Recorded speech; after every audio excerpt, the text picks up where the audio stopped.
Tudo bem, pessoal? Hoje comentário sobre Beast, a Fera, filme dirigido por Baltasar Komarkur, lançamento da Universal.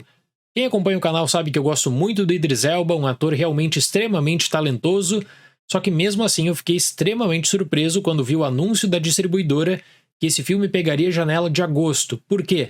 Porque a janela de agosto é uma janela extremamente competitiva que você precisa da visibilidade e você precisa de um grande marketing. Eu confesso que eu não vi nada disso em Beast. E nesse período atual do cinema, você precisa gerar visibilidade, você precisa convencer o espectador a prestigiar o filme no cinema.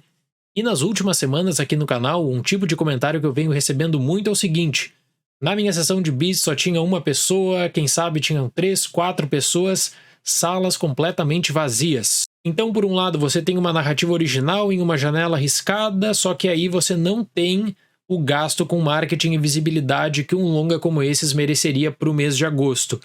O ponto positivo em questão de orçamento é que Beast custou 40 milhões de dólares, o que é bem abaixo de uma média de um filme lançado pela Universal nessa época. Com isso, é extremamente provável que o filme pelo menos pague as contas, levando em conta o resultado de bilheteria, seguido da janela para home video e depois com um grande acordo para um serviço de streaming sem dúvida alguma.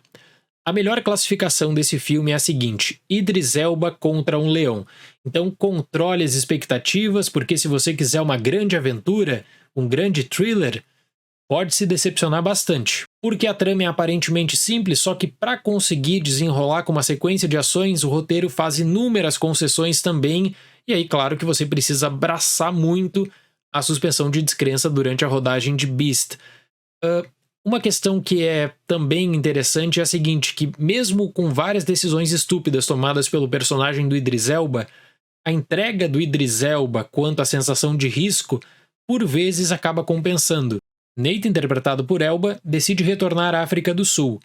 Lá ele conheceu sua falecida esposa e agora quer passar férias com as suas 2 filhas em uma reserva natural. Só que o descanso acaba se transformando em um teste de sobrevivência quando um leão acaba atacando os humanos. O filme constrói a figura do leão como essa fonte de ameaça, antagonismo, mas acaba explicando o porquê que aquele leão toma determinadas atitudes. Você precisa, obviamente, fazer análise do filme pelas regras estabelecidas pelo diretor, pela produção, quanto ao cenário de risco. Só que nesse caso aqui é muito difícil, mas é muito difícil mesmo, não questionar a série de decisões tomadas que, teoricamente, precisavam garantir a segurança da família. Só que na verdade parece que o filme propositalmente quer colocar o Idris Elba em risco, seguido de uma outra cena com o Idris Elba e a família em risco, e assim sucessivamente. Isso porque o longa não isola o desenvolvimento da trama apenas na figura do Idris Elba. Ao estender a ameaça para as filhas, relações humanas são construídas e importantes para o filme. Só que ao invés de buscar pela segurança e proteção, como eu disse, Beast busca constantemente pelo perigo.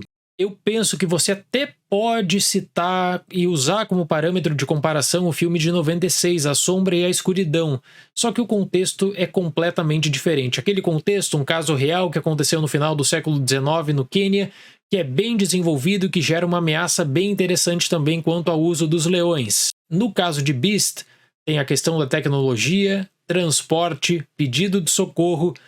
O roteiro funcionaria muito bem no século XVIII ou no século XIX. Agora, como eu falei, é muito complicado levar a sério uma sequência de acontecimentos do modo como é tratado em Beast, sabendo que nós não estamos lidando com um super monstro. O filme está mais voltado para como o personagem principal vai lidar com um grande embate e quem vai oferecer informações relevantes para que ele consiga vencer esse grande embate. Eu vi muitas pessoas falando de forma até negativa sobre o trabalho gráfico em torno do leão, mas perto do que está acontecendo na indústria cinematográfica nos últimos 2 anos, com efeitos inacabados, eu até poderia falar que, levando em conta também o orçamento, no geral, foi bacana para estabelecer a situação de pânico. O diretor parece que sabe que ele não poderia expandir muito a ação, por exemplo, porque provavelmente faltaria recurso, faltaria polimento gráfico. Então você tem imagens bem sugestivas de ataques, de sangue, de corpos.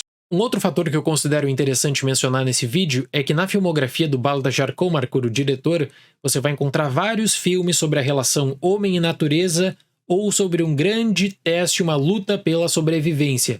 Obviamente, Beast também fecha nesse modelo, e aí você tem o close gerando uma reação de pânico, e a partir do pânico esse grande embate Idris Elba contra o leão.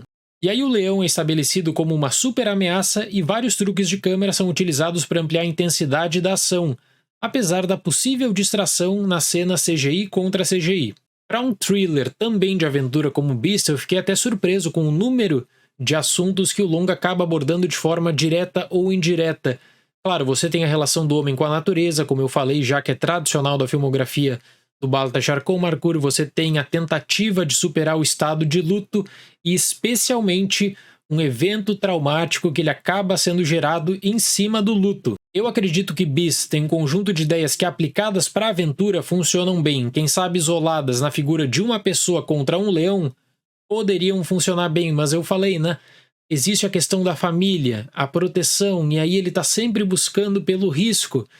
Como é que você vai levar isso a sério, mesmo com as regras propostas nesse filme? Em um vídeo recente aqui no canal, na crítica com spoilers de Nope, eu fiz a citação para a ideia do Mark Kermode, do crítico britânico, de que Jaws não é um filme sobre tubarão, mas sobre as relações de pânico construídas.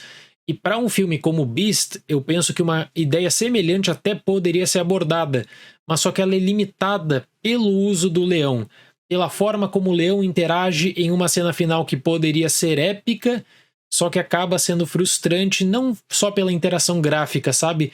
Mas pelas ações tomadas e pelas escolhas de eventos que acabam gerando certo desgaste.